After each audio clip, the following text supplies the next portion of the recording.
Whoa, whoa, whoa, whoa, whoa, whoa, whoa. Welcome back to the show. Whoa, ooh, ooh, ooh. Do do do do do do do do. Divine Dingo.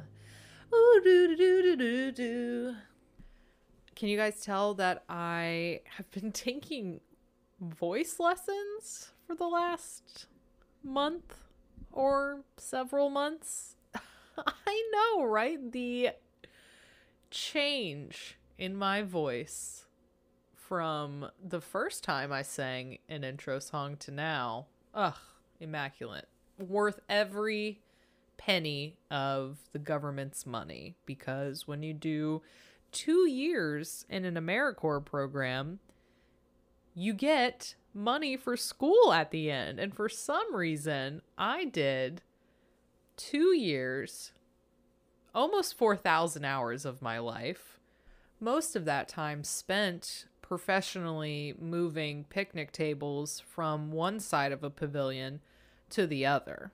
I would say that's most of what I did. But I was determined to finish both of those years because, hey, you get money for school at the end of that. And guess who has no intention of going to college ever, but now has a bunch of money that I have to spend at a Title IV school within 7 years, or the money goes straight back to old Joey.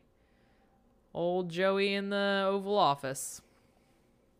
Well, that was an unnecessary tangent. Long story short, I used some of that money to buy me voice lessons because I'm like, can I give the money away? And the government's like, no, we're going to take it back unless you spend it, but only spend it on Title IV schools. And I'm like, well, nothing I want to do is Title IV school. And they're like, why did you do AmeriCorps?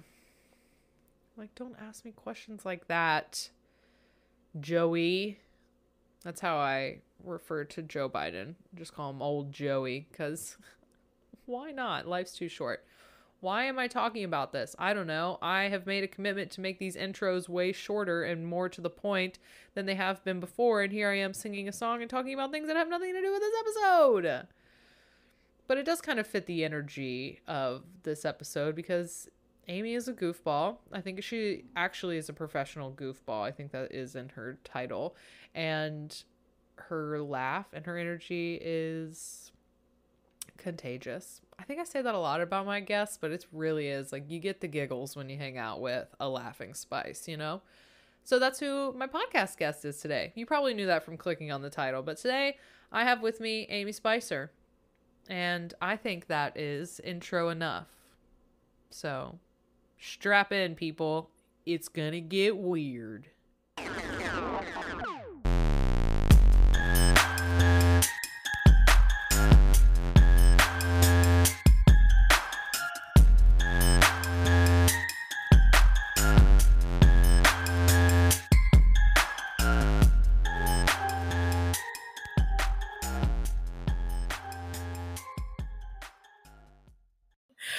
So I have so many things I want to talk to you about. I feel like I've kind of gotten an idea on my notes here. But I guess first, I want to ask you if you have ever communicated with an animal and what that looked like for you. And that can be as woo as you heard the animal's voice in your head, you saw its higher self, or it can just be how you communicate with your animals in your house currently, or like you have in your childhood. So just any kind of experience you might have had.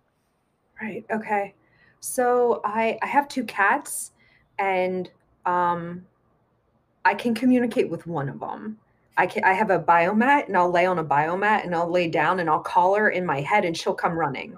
The other one I want to communicate with because he has conic and constant resting bitch face, and I'm just looking at him. I wish I could knew what was going on in his head, because he looks at me like he's just shit talking me constantly, and I want to know. I want to know if he's shit talking. I swear he is. He's so mean. He's so mean. If I was to call him, he'd come up here and he would just shit talk you as well. Can you communicate with him? I think you did try to before. Yeah, I think we have talked on the phone, and Yeah. I honestly felt like he was from the underworld, and like, but I didn't Oh, think it was like just a makes not in sense. like a bad like dark way, but I was just like, oh, he just like kind of dwells in the underworld, and he's up here like learning from you, learning from like your work, and I remember Hmm. you had it in your mind that he was like learning from you, but then taking it back and like teaching lower Right? frequency. He is. Every time I have a session, he's on my lap. I had a session yesterday with someone. He sits on my lap and he first has to give them the shit look. And I think he's just tuning into them to be like, yep, they're shit too. She's shit. It's all shit. I'm going to take it down to the underworld. He's so mean. I He's think so it is. mean. It's like a curiosity energy or like a curious energy was I is what I was getting. But is he like mean? Does he like scratch or hiss or anything? No, no. He's the most kind and loving cat. He wants me to hold him all the time. He just looks mean. He's Oh, just, he just has a resting bitch face. I hate that phrase. My kid says I have that too. He's like, you know how people look like their pets? You and Chase look alike. It took me a minute. He's like, took me a minute to get it. I was like, wait, what? He's like, you both have resting bitch face. I was like, oh my God. I think that that is a beautiful trait for a cat to have because like cats already kind of have that reputation of just like being the house pet that like does whatever the fuck they want, can't be like trained, like it's their house, you're just living in it kind of. So I love that you have that balance of like a cat that you can communicate with and a cat that you're just like, are you talking shit about me? Oh, I know. You're picking on me. I know it. Stop making fun of me. I already feel weird. He just stares. Just stares. He's like a he's like a non-hidden stalker. He just stares at me. He's a peeper. Voyeurism. That's what he is. Is that a word? You're asking the wrong gal. I think that had to do something with sex. I am not sleeping with my cat. Let's just make that clear. Maybe that's not what I meant when I said animal communication. Okay. Wrong type of communication. Reel it in. That's so funny that you bring up a biomat because I was just like I want to say dog sitting, but the like the dingo Oh, in me wants to call it hanging out with my friend. So I was hanging out yeah, with my friend who is a dog, yeah. and the humans in the house have a biomat that was gifted to them. So they're not like super into it, but they have it. And they have put it in like a common area of the living room, and it has essentially become $1,000 dog bed because I would just turn it on and he would just lay on it like if he would that was his space to be, and I would try to come in and I'd be like, I would really like to meditate while I'm here and I have access to this amazing biomat. I'd like to lay on it, and I would have to like fight him off, and he would just have to like lay with me while I did it. But it was just like I have a picture of it. I'll probably post it when I post this interview. But it was just the best thing. I'm like, this is a biomat dog bed essentially. Holy crap. And they just won't like give it to you? Do they not use it? I think that they do, but it like Arlo is such like a he's an anxious dog, and I think that Oh, he has a hard time. But the biomat actually really works for him. hmm. Um, and so it was a gift, and they're just kind of like, I mean, it's cool, we lay on it, but Arlo really loves it, so like Arlo just lays on Holy it. crap. They have good friends. They have I great know. friends. Someone who's gifted in biomats. Yeah. They're What have so you found like that the biomat has done for you? Can you like feel what's happening when you're oh lying on it? yeah, absolutely. You've laid on it one time? I've laid on it and I have actually I've felt it being like whoom, whoom, whoom, Yeah, like on me. Yeah. right. So do you know the science behind this mat at Mm, all?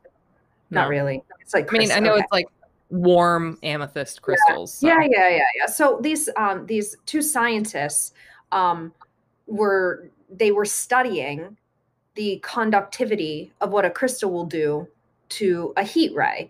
And this was done in the 80s. And they found that when you put a heat ray on one side of a crystal, very specific an amethyst crystal, it will change that heat ray into a far infrared ray and release negative ions. And so negative ions are so helpful, especially if you work out really hard. If you work out and you're chronically in that anaerobic state in your body, not that I work out hard, just to say to your community, I don't use it for working out. It helps pull out free radicals in your body. So it helps speed up cellular metabolism, cellular healing. Anyway, the technology behind the biomat won the Nobel Prize in Science in the 80s. Not the biomat, the technology behind the biomat. So then, the makers of the biomat, or the original biomat, which I highly recommend, if you get one, you go through that company called Richway, all one word, because they have a ton of studies, ton of science, ton of support. How I found the biomat was from my best friend Sherry, who's the one that transitioned from Lyme disease. I went to visit her, and she had one. She's like, well, just lay on this. And it was before I was really woo-woo-ishy. She was the woo. And I laid on it. And within minutes, it felt like I couldn't sit up. It felt like I was being sucked down to the ground. It was the most relaxed I have ever been in my life. And so I slept on it. I did notice that it sped up like my glomerular system or my nephron system. So I peed a whole bunch when I used it. So as soon as I left her house, I bought one, and I have been on it every day since. I don't get sick. Well, we were just talking beforehand. will have celiac issues, but I'll get on it. I don't get colds and stuff. Anytime I start to feel bad, I lay on it, and I'll lay on it a few times. It has a temperature differential on it so that you can specifically send out heat according to what you're trying to target. I highly recommend. It is extremely expensive, but if anyone out there listening can start to save a little bit of money, it is such a beautiful way to self-care, self-heal, self-treat. I don't know any of the other companies. I just went off on a tangent about the biomat. I should sell them. You should. You would do great. I'm convinced. Yeah, so I give people Reiki on it. Oh. But here's my but. I learned this the hard way. It knocks people out so much between giving Reiki and the biomat that it takes them a while to come back into their bodies. And one of my clients is a doctor, young gentleman. He and his wife came, and both of them looked completely stoned and drunk by the time we were done. They get into their Tesla and they crash in the parking lot because they're so out of it. The Tesla's a self-driving car. How do we mess this situation up? Like, the whole situation was just first of all, you were too out of it to program your car. Second of all, you just broke your programmable car. I bet you have to extend the sessions. You're like, okay, here's the time I'm working on you, and here's the time that you're just gonna come back into your body afterwards. Yeah, absolutely. Absolutely. We're going to take a few laps around the parking lot. And there's some angry geese out there. Dodge the geese, come back into your body.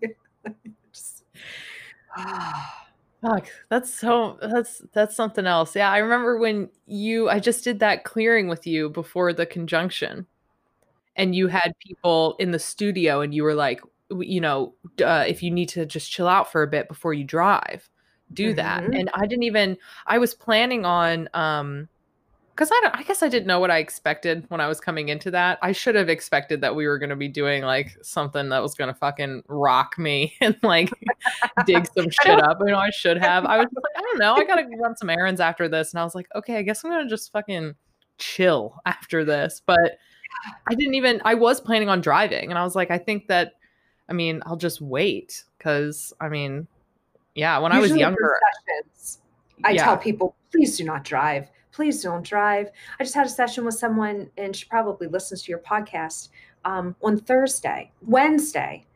And I tell her, please take it easy. This is a true clearing, a true reprogramming. She broke her leg. Like, why did we go? Why? Or she broke her foot. I'm like, sweet friend, Jesus, honey. Why are we doing anything? Lay down. Oh, she's so cute. After the guided meditation you took us through on like the conjunction clearing that you did, Mhm. you like you prompted us to pick a symbol off of a wall or something. Yes. And it's like Yes. it's kind of vague in my memory, like how you walked us through, but I remember that part. And I remember what stuck out to me was a spiral, like a golden spiral.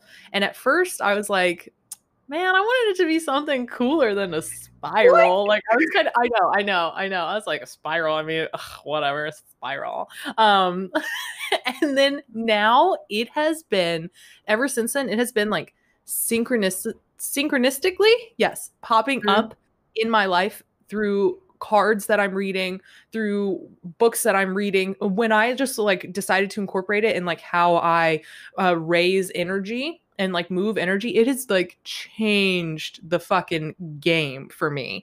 And I just did it instead of imagining right away, instead of imagining roots coming out of my root chakra like to ground, I did a spiral. And it was like it was probably the easiest I've ever connected into earth energy. And then I imagined bringing that energy up as a spiral through all of my chakras to the top. And then when I imagined the spiral coming out of my crown and meeting the sun, I imagined it going further and meeting my like oversoul or like my whatever highest self. I think oversoul sounds like something out of Lord of the Rings, so it kind of makes me laugh. But yeah, Uh-huh. I went to my oversoul, and I just like I for a moment I like connected to my oversoul or my highest self in a way I have never connected to it before. Like I actually just like I took a minute and I was like, what do I feel like in this highest form? Like what is my essence like in this highest form? And I literally was like, I almost felt like I was gonna like the energy was coming through me so far. I was like, am I gonna throw up? Like this is Yes. so much energy with, Yes. and it was with using that spiral, Yep. changed the fucking game, dude. Yeah, Yeah. absolutely. Plus, there, so my teacher has a me anchoring. That golden spiral means so much. So I'm going to back up. Um, that golden spiral is symbol out of the initiation of our solar system. Our solar system, our Earth, our third dimensional Earth, arises from the expansion and the collapse of the fifth dimensional Earth, originally known as Tara. Tara, the planet Tara, was actually the fifth dimensional form of Earth. When it expanded and collapsed, it fragmented into our solar system. The diamond sun is obviously our sun that controls the original 12 strand DNA system within the human. That 12 strand DNA system is the system that allows a human to move through dimensions without having to shed its body. So right now, if we want to go into the fourth dimension, we have to die, right? Because right now only two of our strands are thoroughly active in our form. That conjunction was about activating our 12 stranded DNA system using the diamond sun body, using that earth sun body, the golden spiral, which is so, and I don't know if I told any of you this. No. I was just kind of guiding you through. I wanted your DNA to activate so that you can have these multidimensional experiences. And a spiral anchors you. Yes, anchoring into the earth is lovely, but the 12th dimensional hub is in the center of Earth. To get into the 12th dimension, you anchor deeper. Go beneath the core of Earth into the golden hub of the center of this Earth, right? You spiral down into it. Yeah, well, I always ground to what I consider to be like hollow earth because that's where Okay. I like like or when I it's like I don't know if it's hollow earth. I just the idea of like there being a center in the middle of the earth. And like when I first tried communicating with animals, I would ground myself down into like the center of the earth, like beyond what we knew as like the core of the earth. I would go there. And so when I ground myself, I go down like through the ground that's right outside of my apartment, but then I let it travel all the way down to what I see as like a yellow center in the middle of the earth. Is that kind of like what you're Beautiful. talking about? Beautiful. Yep. Beautiful. Beautiful. It is a brilliant gold platinum hub. And it just looks like a sacred geometrical orb in the center of the earth. And so I have us hook our Merkaba down into that so we can just upload. just upload information, you upload the 12th dimension into your body, and it just activates and makes you shake like that. That whole am I going to throw up experience, it just takes your vibration to a completely different level. And don't drive when you feel like that. Again, going back to the driver safety PSA that I seem to be hitting a lot today. When you're vibrating like that, don't drive, because you have the potential to see, ghosts, extraterrestrial stuff, things that are outside the third dimension, meaning things that can exist without embodiment, because that's what the third dimension is. It's embodiment, right? And so whenever you have the ability and you activate your DNA beyond just being in the third dimension, you will now start to see extra dimensional energies. I remember when I first started listening to Soberish, I started listening to Soberish in December 2019, and I would come home every day after work and I would stare at the ceiling and I would wait for the beings to show themselves to me. And I was almost like, all right, guys, I'm ready. Show me the energy melting. I want to see the walls womp womp womping. I just show it to me. And I know that like my highest form was looking down at me and like, you sleep with a nightlight on. We're not gonna fucking rock you right now with showing you what these higher dimensional beings look like. Calm down. And I was just like, I'm ready for it. Show me.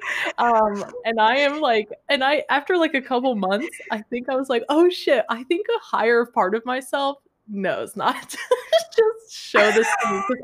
I can be, just yesterday, I was walking in the woods and I have been curious about like what, I've been reading so much about paranormal and like extraterrestrials, ultra terrestrials. I've just kind of been like getting into that world because it is like expanded my view of like my own spiritual practices, of how far my energy can reach out. It's like seriously, it has rocked my world. It has changed so many things. And so then I was like, I just did an interview with somebody who specializes, I don't know if specializes, but she's like a paranormal investigator, but she works a lot with Fae energy.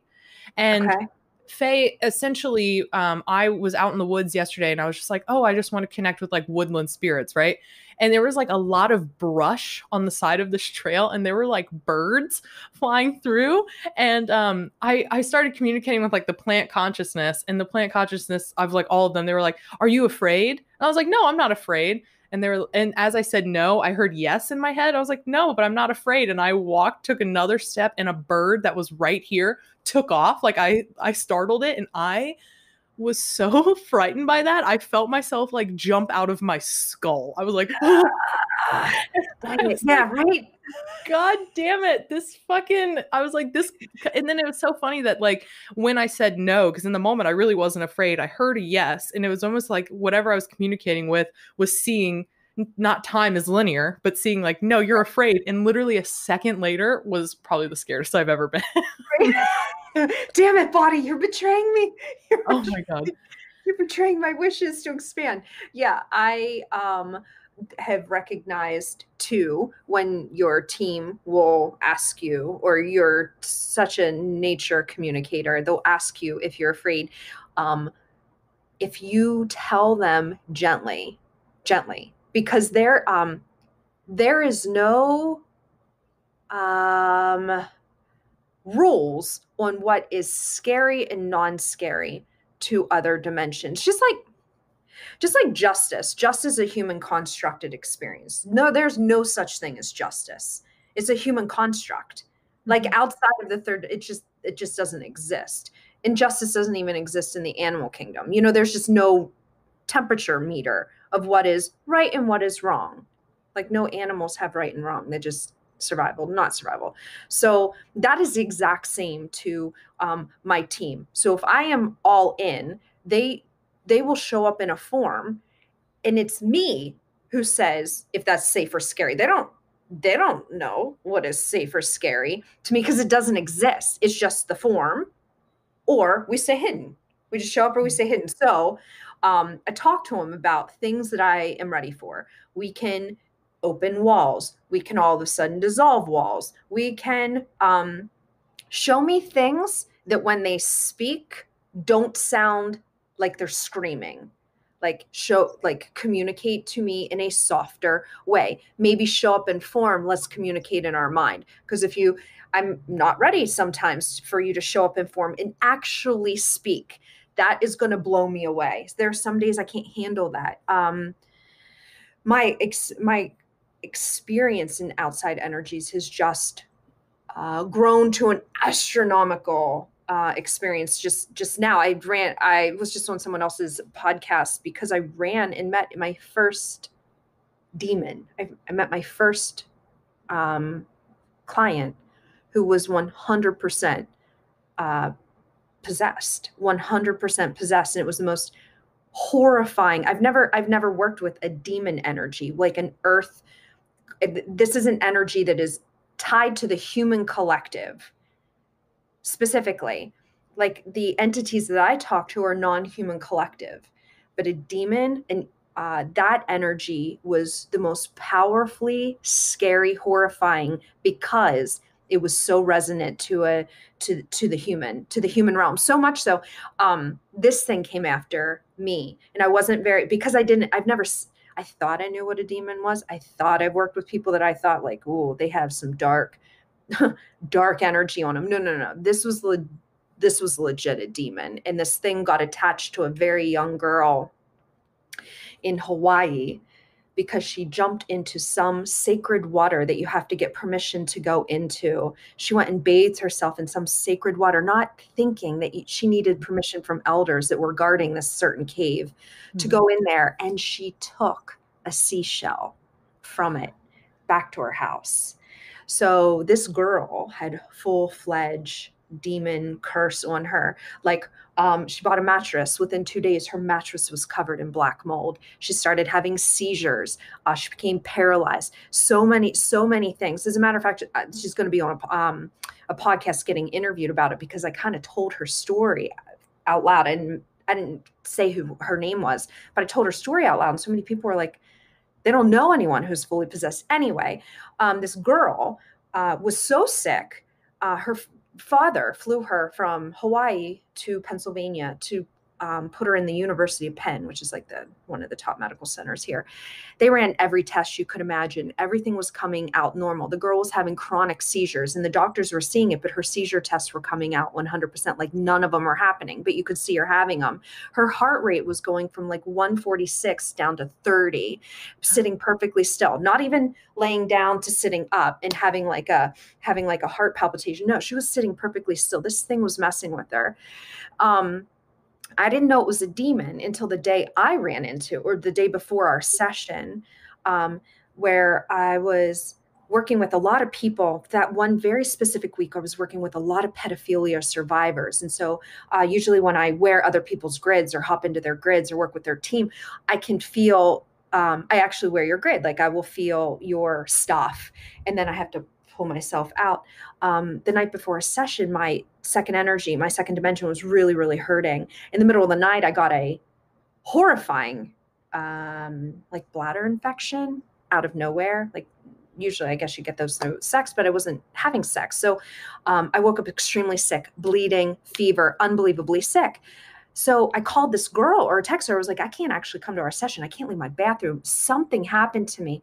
As soon as I sent the text message, it went away. It was 100% fine. I was 100%, it went away. So 2 hours afterwards, where I was like, I don't know, maybe I passed a kidney stone. What the hell was that? I have no clue. I texted her back and was like, I can actually meet you. I'm fine now. And as soon as I text her back, she's like, okay, I'll meet you back at your studio. It came flying back. I started immediately bleeding. And then my team was like, you are about to level up. Go. So I went to work with this girl. When I touched her, she went blue. Her lips went blue, like she quit breathing. And she stood there and shook. The whole room changed in smell, and you could hear it laughing. She was shaking. I literally had to stop, and I called Karen Rontowski. I'm like, I am in some deep shit.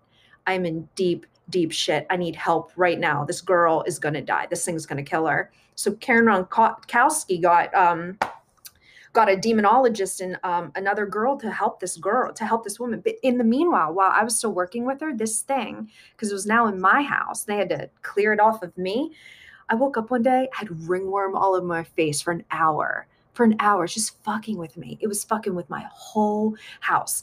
It was like the scariest experience ever. Anyway, Karen Rontowski's friend did all of this. She works with demons. She got this demon off of this girl. This girl's 100% fine. There's no symptoms. She hasn't had a seizure. She hasn't run into anything at all. My cats are outside crying. I think my cats know I'm talking to you. She hasn't run into any physiological symptoms anymore. She can breathe fine. Her heart rate's fine.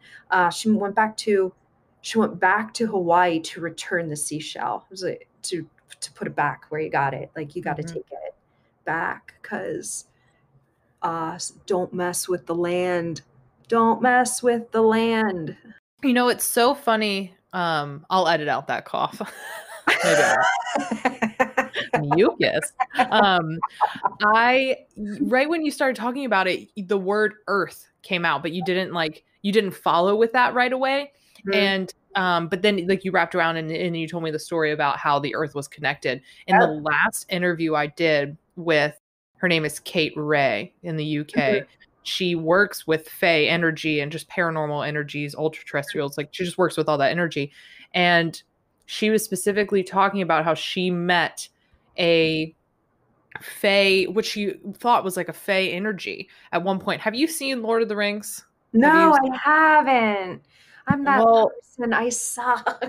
Dude, okay. I mean, I'm not judging you, but but she's talking about how she met like this energy or this entity, and it was from like the deepest depths of the earth. And it was, the reason I bring up Lord of the Rings is because there's a scene in the first movie where they go into these mines, the mines of Moria, and it's these dwarves that like were mining, and they dug too far down into the earth, and they like basically awoke a spirit that lived in the depths of the earth, and it was this big fiery being. And when I was talking to her about it, she compared it to that, and she was saying how these energies, or I was asking if they like are sleeping, and if that's like always the form that they take. Like, are they always this like fiery kind of, like you just are describing, like demon energy? Are they always that? And from her understanding is they take on that form when we fuck with the earth, and they are these like earth spirits, like at the deepest, like kind of like sleeping spirits that only come up and only fuck with us when we like in. So when you're telling that story, and this just kind of like, for me, I've been having all these like, because you're talking about the story, and for you it presented as like a demon, as what you're seeing as a demon. You call in a demonologist. This girl is having all of these horrible experiences. And then when I talked to Kate about like the Fae, it kind of wraps around to this and it being a demon. And then that can also be wrapped into like paranormal investigations. And they think that it's like a simple like ghost or a spirit. And then maybe it's like the house was built on this like ancient land, and and it just feels like everything is just so deeply woven into one another and so connected in it. And I feel like, and I wrote this down actually, but I feel like, and I'd love to know, like, hear your opinion about it, but I feel like it's just like one energy that we're all tapping into, and it's just presenting itself in different forms. Absolutely. Like, it's like the same phenomena that is haunting homes, that is like playing a prank on you in the woods, and that is like cleaning your house, like, you know, like little like brownies, they're like little house fae that might like clean your house for you. I just feel like it's like, and it's like a spectrum of, because if to them, and this is my understanding, like I said, I'd love to get your opinion, but it's like that demon that was on that client of yours was like really fucking with her. But to that demon, it wasn't like Jessa talks about how, like, you know, it just doesn't hold the same weight of like humans. Like, this is like it's just like, oh, I'm gonna fuck with you because you fucked with me. And then it didn't see that maybe it's like ruining this girl's life and terrifying her. It's just like fucking with her. I don't know. Do you see what I'm trying to ask you? Yeah, no, I absolutely do. And I think both of those things exist. On a extremely zoomed out level, think all energy is one, that we're talking extremely zoomed out level. There are multiple collectives. I did not truly believe in any energy that's entire purpose was to kill a human until this. My entire perspective has changed because I saw what it was doing. So I've seen ghosts. I talk to ghosts. I talk to earthbound spirits. I've all that. I've been messed with. No, this was something different. This was literally making me bleed, literally making me infected, literally, and it would come and go. And for one, you can't get rid of ringworm in a fucking day, let alone an hour. It just doesn't work that way. Like if you are literally physically changing the parameters of biology. So for a human, if a human gets a ringworm on their face, it takes forever to go away. This thing came and went. Like it was everywhere. My bleeding, I was like literally bleeding. I know for a fact that there are other collectives. This is a non-human thing. Other collectives that have recognized that humans have forgotten that they play a massive role in participating in their consciousness, meaning you have to claim yourself as a single-souled entity all the time. Because when you daydream or you astral project or you go on all of these psychedelic experiences and you leave your body, your consciousness leaves, I'm telling you right now, another energy sees that there is a vacant, it's like a fucking hermit crab. There's a vacant shell, I'm moving in, and it moves in. And then you return from your journey and you feel different, but you're in euphoria because you had this like mind altering experience. But then about 2-3 weeks later, you never felt the same sense. It's usually because something else, you are wearing something. These other collectives have recognized that humans have forgot to participate in being embodied, that we have somehow bought into the fact that being in the third dimension sucks. It sucks being here because of suffering. And I can't wait to get out. I can't wait to expand my mind. I can't wait to have more knowledge. And in all of that, when we come back into our body, we will have something on us, especially healers, especially the people that are chronically, literally giving themselves to serve others. They're the caretakers. Those people usually have lots of people on them, lots of entities on them. There are 1000% collectives on this planet interacting with humans, just waiting for one of you to let your guard down. Now, a lot of it is symbiotic, because the only way, what is a soul? A soul is a vortex. That is what it is. A human soul is a vortex. The only way to pull higher dimensional information into an embodiment, right? How do you become alive in the third dimension? You have to have a soul. It's literally a vortex. So the only way for an other non-human collective form to be embodied in the earth realm, because it doesn't have a human body, is to get into one. And everyone wants to be, the third dimension is where you taste, feel, experience. You have duality. And while so many humans are trying to get the hell out of here, once you get out of here, you're going to recognize that the vibration of being here was the entire point.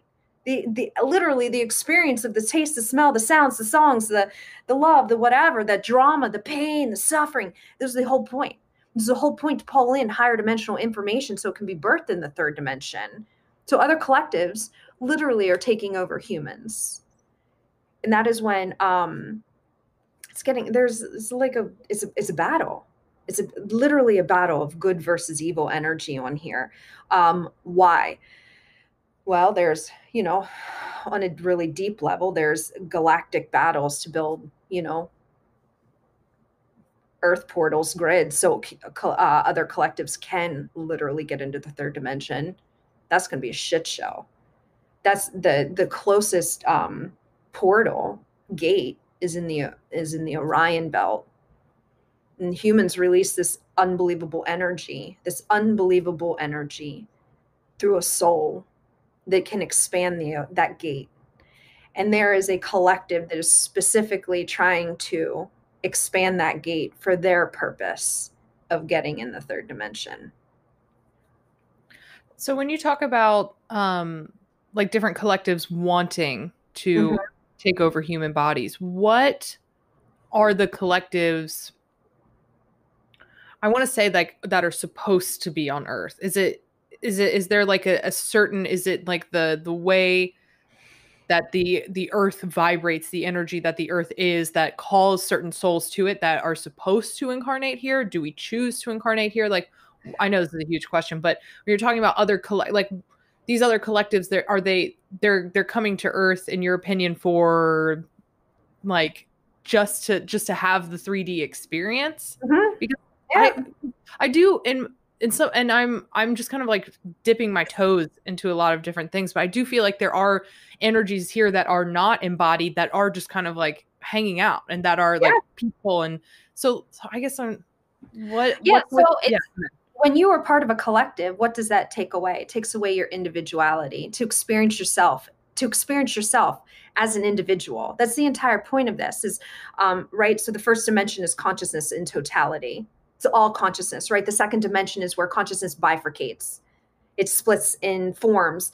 It splits. It almost reflects back to look upon what could I possibly truly become. I could become all these millions and trillions of possibilities. Okay, the third is let's take form. And the third dimension is only where there is form. When you are in any other dimension, you melt back with the collective. So you lose your identity. The thrill of being in the third dimension is, both of us have our own fingerprints. Both of us get to have our own ideas. Both of us, and yeah, we can work as a unit, but this is the only time in the human collective, in the earth collective, where you will have an identity.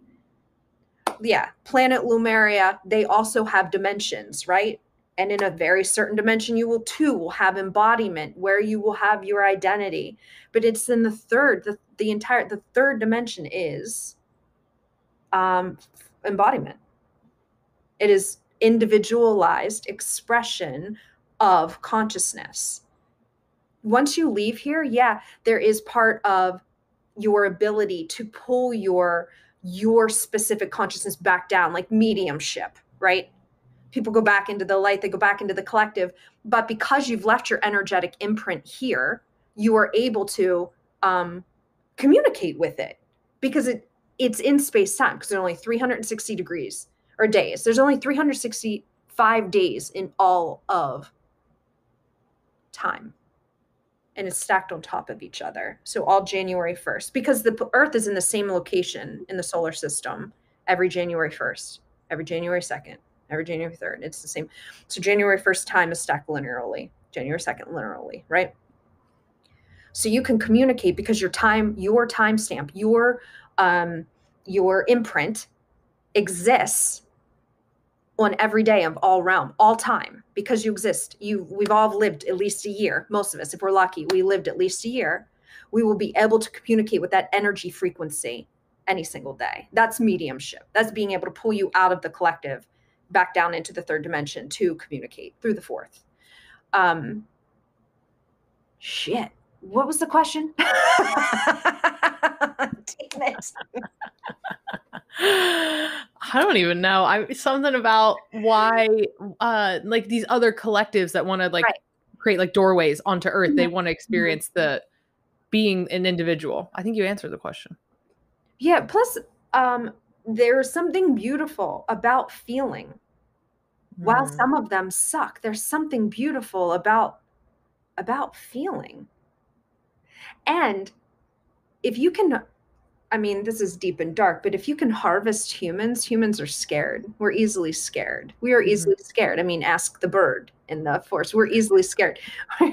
We are easy food, right? Yeah. And Yeah. if that energy dump can harvest for portals to move through galaxies faster, why wouldn't a collective come here to scare more humans? I have since a young age been easily scared. And I used to think up until recently that like I'm not afraid of public speaking. I'm not afraid of trying something new. I'm not afraid of traveling on my own. I'm not afraid of strangers. I'm not afraid of like people that live on the streets. Like kind of like these I feel like these more common fears that people have and they work through. But I'm afraid of like what goes bump in the dark, you know? And like what is like growing up, I think I watched when I was too young, I watched like one or two cheesy horror movies. And ever since then, like I saw Scream, the movie Scream, when I was young. And I, for 10 years, every door I opened, that corner of space that you can't see behind the door, he was there. He was always, and Oh, that's horrifying.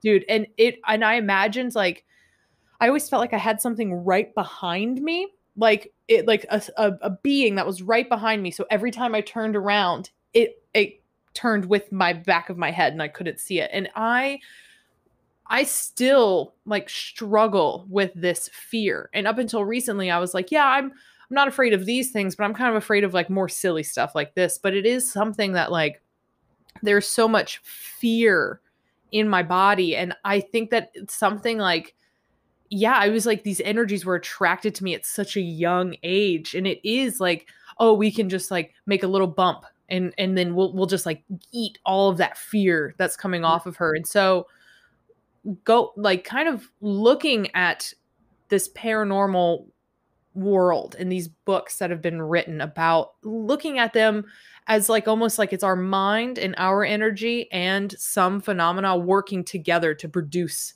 something that's outside of us, right? Like, and it's been really empowering for me to know that I play a role in it and that it's not this thing that's only solely outside of me seeking to fuck with me. Like Mhm. it's in I have never I can't like I said I sleep with the salt lamp on. I sleep with like there's lights on because it's like Same. but also I've been something's been happening lately where like I'll kind of wake up in the middle of the night to like change positions and I'll see beings in my apartment and just and they're always in the same corner but they always look totally different. And they're not like they're just kind of there. Like and then I have to kind of like wake myself up. I'm like what the and then it's still there. But anyways, I've always struggled with that like fear that I thought was kind of ridiculous or silly. And at a certain age, everybody stops sleeping with a nightlight on, or like I but there's just certain like I have been going on like full moon hikes where I walk up a trail in the woods Mhm. and then the sun goes down when I'm at the top and I walk down. But there's a bunch of people around. So, but that's been like such a feat for me to be like alone on a trail in the Mhm. woods. And I swear to God, sometimes in on that trail, there will be like 20 people behind me, 20 people in front of me. I'm always with people. And some reason I'll turn a corner on the trail and it's as if I went through a fucking portal and all of Mhm. the people are gone. And I am alone in the quiet, in the dark for so long. But there's like it's like I'm like looking at that fear or something. It's been it's it's like reclaiming that. It's like yeah, I can be in this dark, but the moon is here and I am here. And like ever since I have known about you, when I smudge my apartment, I say I'm God, I'm sovereign, I'm free. The space Mhm. is mine, mine alone. And I just kind of repeat that when I am like afraid. But I want to like honor the fear. I don't want to push it away and say I'm not afraid. I'm not afraid because when I do that it's almost like I'm testing it. It's like, oh, you're not? Oh, you're not, you know, and then something will present itself. And so I've just always really struggled with fear of like the shadowy figures. And yeah. My team was talking while you were talking, and they said very, very specifically that you're having people that show up while you sleep very specifically to keep your house clear because you're a conduit and you know that you're a conduit. You talk to all the things. They're literally on guard, so nothing else comes into you. They're not, I know they look scary, but you have massive guardians making sure that you remain because while you're on pause, right, you're basically on a charger. You're charging your spaceship. You literally have left your spaceship in your sleep. That thing is an open. You can steal that shit. There, you have people that are watching for you. That is the first time I've ever heard that. Ever, literally, the first time I've ever heard my team say, "No, they're protecting her. She's okay." She's okay. Wow. Yeah, I swear, first time. I'm Mhm. sure you have your listeners, my people that work with me. I've never said that before. What else was I going to tell you? They said while you were talking. Um, oh crap. It'll come back to me. I love how animated you are just all the Oh, time. it's You bring me so exhausting. much joy. She's like putting her hands on her face and like burrowing into herself like crap. It's like it's fine. Yeah, because you are a medium, right? Yes. Yeah. Yeah, I'm Okay. developing. I've been told Karen Rontowski when I got a reading with her, she's like, "You're a medium, 100%." Yeah. And I'm just Yeah. like, I Yeah. don't know. That's part of the reason why I want to talk to you because I know that's I one agree of with your this. things. Yeah, I agree with this. But being a medium, you have to be able to hear, and because someone's going to be talking to you, and who's talking to you, you have to be able to hear three conversations at once and remember it. And so every time, I was desperately trying to listen to you, and I'm trying to listen to them, and I got one of the messages got lost in the shuffle, and I will remember it, and I may have to text you later, but they definitely said something about you hiking. um it'll come back to me, but yeah, let's talk about your mediumship stuff. How can I help you? Well, Turn. I recently had a friend die. And we were talking about like we're all gonna, 2020, we're all gonna lose someone. Jessa was like, process everyone you love dying. And I was like, okay, one thing at a time. I don't know. Um, and it Yeah. was it was like my friend that passed was like it was a close knit friend group, and he was the little brother of so he's younger than me. It was really tragic. But it was around the time that I realized that because when I communicate with animals, I have listened to podcasts of other animal communicators, and they can like hear, oh, Momo likes this kind of food and doesn't like this kind of food and likes when you scratch him here. And I just feel like sometimes it's just really like when your animal is lost, I know exactly where it is. And it just, Mhm. I have a hard time like with these specifics of 3D, like just tuning right away into like 3D, does my dog like my boyfriend kind of stuff. Like I have to first see and meet and welcome in this like maybe higher dimensional. I'm kind of like at a loss for words at what I'm communicating with, but it is just like this highest form of the animal just presenting itself to me. And once I have that and I have that connection, then I can know if he likes his dry food or his wet food. But then so when I was told that, I was told two things by two different readers, that instead of being like a psychic and how people identify as psychic, I would be more of a mystic, and then I am a medium. And so obviously I had to see if that resonated with me. And at first, that fear we were just talking about of scary movies had me resistant to mediumship. And I found this out in like September. But then once I let it like really sit in, I felt um grateful and like honored that like somebody like saw that within me. And then I was like, okay, well, like how can I develop it? And so like I bought like a cheap like mediumship course, like 101, mediumship 101. And then when my friend died, was the first time like I'd been practicing expanding my energy, going into the spirit world, kind of like how this person was explaining it, just kind of like using the tools that this mediumship course was giving me. Mhm. And I like immediately heard my friend come through. But then I started to like doubt it, right? Because it was the first time. It was so clear. It was just so clear. It was his voice. It was like I could feel the bouncy energy that he always had.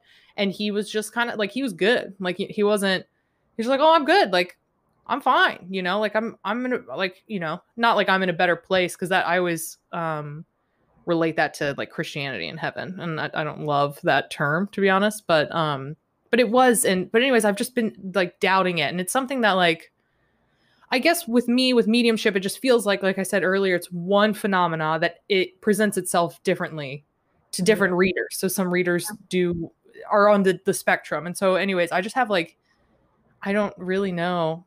I know I've heard the story about when your best friend Sherry Mhm. passed. She was kind of like a catalyst, that experience for mediumship for you, correct? Yeah, absolutely. Yep. Yeah. So I think that you have a very strong ability to do this as well. When you every time you say you can't do it, though, a couple things shut off. Remember, you're sovereign. That declaration, because you are God and you're moving your spaceship, right? So when you say you can't, you just put a program to block, like your seventh dimension, right? And Hmm. that's where we're trying to actually communicate. That's your, people call it the seventh chakra. It's the seventh dimension. That's where you're trying to communicate, man. Um, Hmm. so when limit limit how you speak to yourself when you're practicing this so that your programs continue to write, that path continues to be laid down. I always carry like a notepad with me whenever I was practicing, really truly turning this on, so that, because I could talk to her, and in my head, I was like, but I know her. I know her. So I'm probably making this up. I know what she would say. But then she started to bring me information that I had never heard before. This healing modality, things that were non spoken of in her embodiment. So I knew it was true. Have a notepad. What technique do you use to call in? You kind of feel your body expand. Hmm. Yeah, I just kind of like, I try to always, since working with you, to try to anchor myself down first Yep. so that like I have a somewhere to return to. I Hmm. call in my guides, Yep. and then I just expand my energy. And then if I'm communicating with an animal, I'll Mhm. just welcome it into my energy field. Okay, so I made a pact with my team that I was going to make a very specific room, because remember, we're writing code. This is all code. I'm going to make a very specific room and I will not change it. I'm going to construct it. In that room, I'm going to go and open up these very specific doors into the seventh dimension. That's what people call, like, quote unquote, heaven or whatever.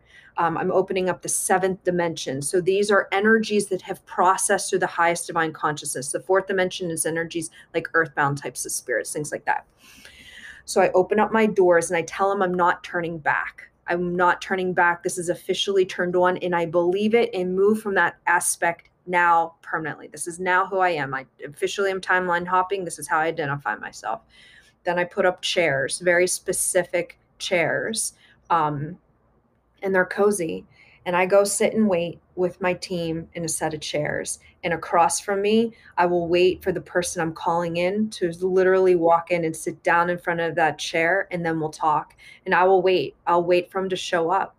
And I just am patient and I'm breathing. And every time nobody shows up, if I'm having a day where I can't hear anybody or can't connect to anybody, um, I don't say I'm broken or I don't work anymore, I'm a failure. I'm really mindful that nobody wants to communicate today. Today we're not communicating, and that is fine, because I too on earth have days where I don't feel like communicating, and that doesn't mean I'm broken. It just means I don't feel like communicating today, and that is totally fine. Hmm. Um, but I make it the same every single time. So my team knows it's now time to do work. My body also, that Pavlovian response your body will have. It's just a training. It's literally training a muscle memory and a mind. It's like weightlifting. If you repeat it and you're consistent with it, it gets stronger and stronger and stronger. I promise you. And then there's different ways in which you can work on communicating, like spirit. And I know you've heard this, I know everyone's heard this, spirit doesn't waste energy. So the stronger connection you have with your team and how they communicate with you will usually be how other energies will communicate with you. So if I ever see a vodka or a screwdriver, like, what is that, vodka and orange juice, I know I'm a grandma female energy is coming in, because a screwdriver represents my grandma. It's not Hmm. necessarily my grandma coming in, but I know a grandma female energy is coming, and usually it'll come. So Hmm. or if I see like horses, I know for a fact an older farmer is coming, because my next door neighbor is an old, like, I grew up beside a horse farm. I know this is what I'm about to expect. Um, you'll develop your own communication system, how the communication system that you have with your team uh, transitioned individuals will use that because it's the most efficient way to communicate. And they know that because they're all back into the collective. They know what you know already. They know how you're communicating with your team. Mm-hmm. Yeah, I have, when I was first opening communication with my guides, it was coming through with like just words and sentences, like a conversation. But as I've noticed just, and I just kind of realized it once you were talking, but now it's just like a knowing. Like it's not, they're not talking to me that much unless they know that like, oh, she could use some words right now. She could use a sentence. Like I just like feel and I see them. And it's, I just realized that has transitioned while we're talking. And I had a reading with BJ King, but I love that Jessa refers to her as that BJ lady. I need to meet her. I need to have a session with her. People think the world of her. It was I interesting. didn't interrupt you. Yeah, no, but I only want to refer to her as that BJ lady just because that's Jessa never got her first or last name for a long time. But she told me that I came from the sixth dimension, straight from the sixth dimension down, and the sixth dimension is silence, is what she was saying. And so, like, it was so the way that I would communicate is in a knowing. What's going on? That's interesting. She said the sixth dimension is science or silence. Did she say anything else about the sixth dimension? No, not that I remember. Just that it's silence, and that is the way that I read or feel energy is a knowing, and it's not. You know, people have, you know, you see beings and you hear, and while I can do that, my first is knowing, just knowing, just a silent knowing. Yeah, you are a vortex, man. You are absolutely. That's interesting that she said you were from the sixth dimension. Yeah, that makes so much sense. So much sense. I had just all kinds of synchronicities for you. Now I really want to meet this lady. Yeah. How do I find her? I'll send you, I have like a pamphlet of hers. I'll text you all her information. You have to call her on a landline, and she records it, the reading, and she'll send you a CD of the reading so you have it forever. How cute. I can't even stand it. How cute is that? That's the best. And you'll just be quiet the whole time, and she'll just talk, and you'll be like, yep, okay, got it. Oh, wow. Humans are incredible, right? This is what I'm talking about. Like, humans are incredible. So many of us want to get out of the third dimension, but look at that gift. That's incredible. Look at you. You talk to freaking birds and trees. That was amazing. You know what I mean? Like, being a human is cool, and we just shit on it so badly. We're like, so desperate to get away from it. Well, yeah, we can live in a harmonious third dimension. We can live in a harmonious third dimension. But I'm telling you now, as soon as we leave being embodied, we're going to come right back here. We're going to miss it. That's why we all keep incarnating. So yeah, some of the things that you say bring me so much peace. Like I think there was an interview that you did with Jessa. I think it was on the Patreon, but you were like, you just said suffering is the point. Like it is the point, and everything is experience. And that just allowed a sense of empowerment to come over me, and not this like victimization, like that has always been ringing in my head. You know, why me, or just something. And I don't even identify with this victimization that's echoing. It's like this old dead pattern that's just kind of ringing in my ear. Then I'm like, I don't identify with this anymore, but I had to be it's not enough for me to just be like, oh, I don't identify with this. It's like, I don't identify with this. You can leave now. And like just telling it to go, get out of here. Yeah. There is a choice to cease suffering. There is a choice to cease your suffering. That doesn't mean that you're not going to have really crappy, hard times, but we participate in suffering. We buy in. We buy in to it. I know so many people who chronically and constantly have shit thrown at their way. If you ask them if they're suffering, no, not at all. It's because they don't buy in. They don't buy into, oh my God, I'm suffering. No matter who tells them like, oh shit, this is awful. You are having a really hard time. They're just like, yeah, it's really bad. But beneath all of that is still there's still a joy. It's not happiness, because they're not happy. They're pretty miserable in the moment, but there is still a joy. This I am not suffering. I'm just done doing that. I'm done choosing to suffer. What do you think about how much animals suffer in like animal agriculture? Oh my God. That Like, is that a choice? how if animals suffer? So animals don't reign dominion upon themselves. Animals in nature don't suffer. But as soon as any embodied soul, any embodied vortex no longer reigns dominion upon itself, it will suffer. The same thing as you. If you have a parasite on you, or if you are possessed, you no longer reign dominion on yourself. You will completely suffer. What's the highest level of embodiment here? It is the human form, because we can communicate with each other. Parasitic infections, that will take away our dominion. Humans instead will reign dominion on animals. That's how animals will suffer. That is definitely a vibratory implant on this consciousness. It is the fastest way to upload the death program into a human. The fastest way to upload a death program into any human's 2-strand DNA is through an animal. The consumption of an animal. It immediately sparks a death program, especially if it was a farmed animal. So it's different between hunters that go and hunt, and there's no suffering behind it. That is just this cycle of nature. That's very different. That does not trigger a dominion suppression. It is a very Christ consciousness program of that savior complex thing, that crucifixion complex. Sorry, everybody, I couldn't get that out. There is a crucifixion complex that runs in humans where, and it runs actually, it's in your like left hip, your left lung, your left knee, the left side of your throat. This crucifixion complex is where, if you are not top dog, you can't save, nobody can save you. Like that, you have the top dog save you. And so humans, when we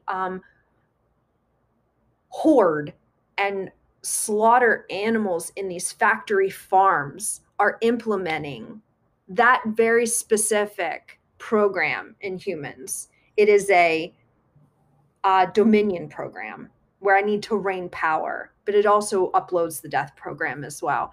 And listen, and I'm not telling people that they shouldn't eat meat. That is a personal choice. That is I'm not saying, but I'm telling you now, the fastest way to upload the fear and death program is by consumption of animals that are factory farmed.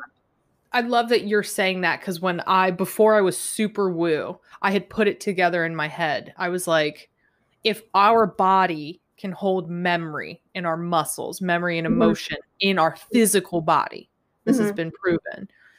When you eat an animal who has spent its entire life suffering and in fear, doesn't that live in its body? And aren't you eating that? And it's like, that's when I don't eat eggs anymore, but when I used to eat eggs, I would always ask, are these happy chickens? Are they happy eggs? You know, did they have a happy life? Because I won't eat them if they're sad. Like, because there's just no point to me in that. And it's, I love that you also brought up, like, I love having these conversations about veganism, but also it's like, my best friend who is vegan said, she reminded me that being vegan is a privilege and not everybody has like the access to eat this way. Which I think is really important for like all vegans who are like passionate about it, right? I think the world would be a better place if we cut our meat consumption by 70%, you know? But I did tap in. Do you have to go? No. Okay. Sorry. I just want to make sure.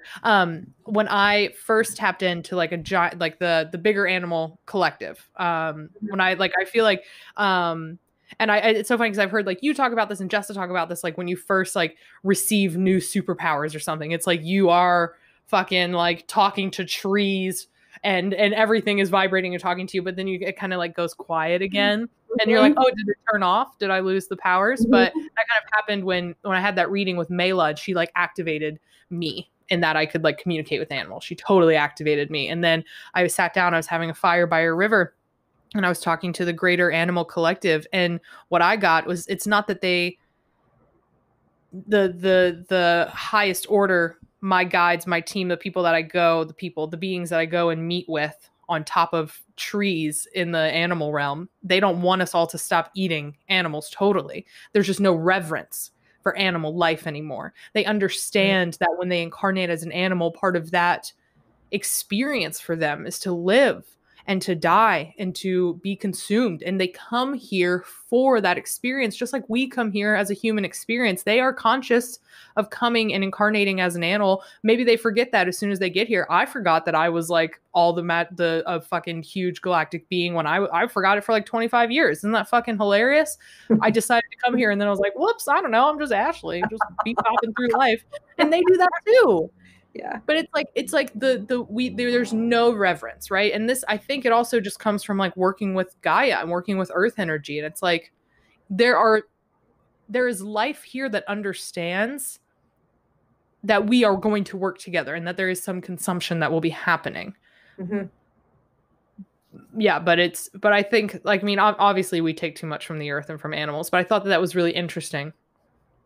And I've never gotten that they want everyone to be vegan. Like, I've never gotten that all the animals are like stuff, but it's like if there's no reverence, then that energy exchange is toxic. There is no energy exchange anymore. And there can be, and it can be beautiful. Yep. But it's gone now. Yep. Wow, that's so well put. I love that. Thank you. I wanted to ask you, and I'm not trying to change subjects at all, but you know how you were talking about the egg? You asked the egg if it was a happy egg, because I think that you're such a communicator with plants. My best friend now, her name is Carrie. She sent me a text the other day. She walked into a grocery store and the flowers that were wrapped in the cellophane. She's like, I fucking heard the flowers talk about, don't buy us, that we're being tortured and we grow in these horrible conditions. And she texted me, she's like, I'm officially losing it. I'm losing it. I can hear these flowers. She's like, I want to buy the flowers, but they told me that they are grown in these horrible conditions and that they don't have their vibration and they're losing their voice. And like, damn it, now I can't buy the fucking flowers. I've never heard a flower before. I don't hear flowers communicate. Now I walk into the store and I'm like, well, I can't, not supporting this. Do you hear the flowers? Yeah. Damn it. Are they suffering? It's the knowing. It's a knowing. And so it's like, it's part of the reason when I'm like, oh, I can't hear the flowers talking to me, I must not have superpowers, but I know that like I want to avoid this, but it's like, why? And then so I mean, I'm actually taking a class right now that's teaching me how to communicate with plant consciousness. So I love that you bring that up. Catherine Soley. Catherine Soley. I think I've heard her name before. Specifically, communicating and learning about poisonous plants and how poisonous plants, communicating with a poisonous plant consciousness helps us to like view our shadow and integrate our shadow. Okay. Yep. I have heard of this very specific course as well. You're the second person that's told me about it. Yeah. So I started. I think our third class is today. But the reason, I heard Mana took this class and they told me about this class. Yeah, so Mana took it. And when Mana was telling me about the class when she was taking it, it was like cool. I was like, oh, that sounds like a really cool thing that you're interested in. And I'm happy for you that you're taking this really cool class because it's so fitting for you.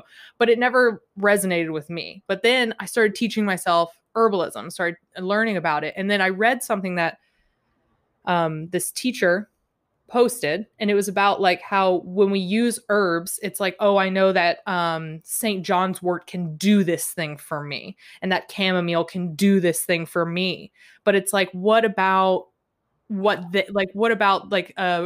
expanding that relationship and just learning about what the plant wants, what the plant needs. And I was like, whoa, I have not been looking. I am just so in my element with working with herbs, but I've been working with them as in like, this thing does this thing for me. And it's not like a reciprocal relationship. And so when she mentioned that this course could teach us how to expand that relationship, I was like, I'm in. I'm not interested. I was never really interested in poisonous plants, but it was just that like communicating with plant consciousness. So it's really interesting that you bring that up. Yeah, I mean, there's another really cool lady you should check out too. Her name is Asia Sutler. Mm-hmm. I do not like, just Google Asia Sutler. I forget her. I've taken a couple plant courses, but I got sidetracked by the beings. But I want to learn more about plants. I've been so busy doing the beings and cleaning off entities. Like, doing the beings. Fucking beings. Yeah. God, I'm so sweaty. Same. I get so sweaty when I like podcast. It's like so much. I'm like, why? Mayla says I mentioned it when I was recording with Mayla, and they said it's probably because we're like channeling higher dimensional shit. And I'm like, that makes sense. Because it's like cold in my apartment, but I am sweaty. Yeah. So. I'm cold, but my pits are hot. Yeah, guys. Tune into this week's episode where we talk about pit.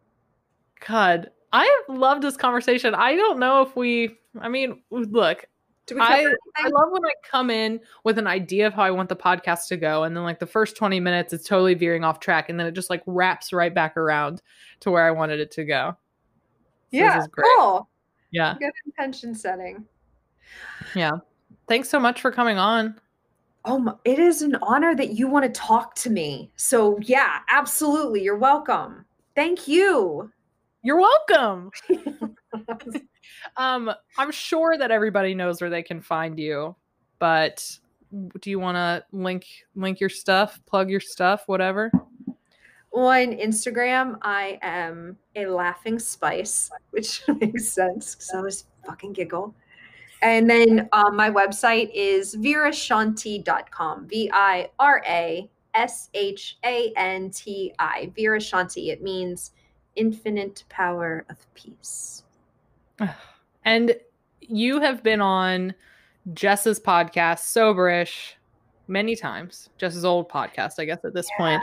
You've been interviewed by other people in the community. Mm-hmm. So if anybody that's listening to this wants more Amy Spicer, you can go check out your Instagram. You can go to your website, but you can also find amazing interviews where you share your backstory. You were on Paranormal Karen. That was a great interview. So there's just like a lot out there where we can learn about you. Is this making you cringe because you're so shy? I'm so shy. Yeah, I was supposed to podcast with Jessa on Friday. I'm so upset that I didn't. I was so sick. I could not get her again. Get to her. I know. I just love talking to her. Ugh, as we all do. Okay, so I'm on the $20 tier or Patreon. And so in the live chats, like I talk a lot, and I have taken on like she'll straight up post. It got me so good. She was like, here's a live. We're going to do a live stream in 15 minutes. Nobody's so adorable.